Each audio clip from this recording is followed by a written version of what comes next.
মানুষের আচরণ নিয়ে আজকে 3টি অসাধারণ সাইকোলজি তোমাদের সাথে শেয়ার করব।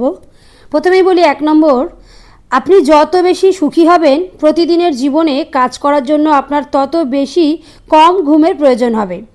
দুঃখ বেশি থাকলে ঘুমানোর তাগিদও বেড়ে যাবে। দ্বিতীয়, বিশ্বের সবচেয়ে অসুখী মানুষ তারা যারা তাদের সম্পর্কে সবাই কী ভাবছে তা নিয়ে চিন্তা করে। আর 3 নম্বর, প্রতিদিন সকালে একটি ইতিবাচক বা পজিটিভ চিন্তাভাবনা করে আপনি মনস্তাত্ত্বিকভাবে আপনার মস্তিষ্ককে একজন সুখী ব্যক্তি হিসেবে উৎসাহিত করতে পারেন। আচ্ছা, এই যে পয়েন্টগুলো বললাম, এইগুলো কি আমরা বাস্তবে আদৌ সবাই মেনে চলি? না বন্ধুরা, মেনে চলি না। আর সেই জন্যই হয় প্রবলেম।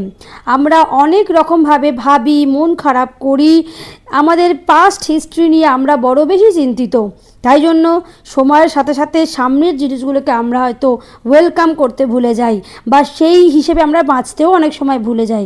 কিন্তু আমাদের পেছন ফিরে না তাকিয়ে সামনের দিকে যেগুলো হচ্ছে সেগুলোর দিকে যদি আমরা একটু কনসেন্ট্রেট করি বা সেইগুলোকে নিয়ে আমরা একটু মেতে উঠি, তাহলে অনেক সময় কি হবে, পজিটিভ জিনিস ভাবতে ভাবতে আমাদের লাইফে পজিটিভ জিনিস ঘটবে। আর এটা তোমরাও কি মেনে চলো? একটু কমেন্ট করো বন্ধুরা।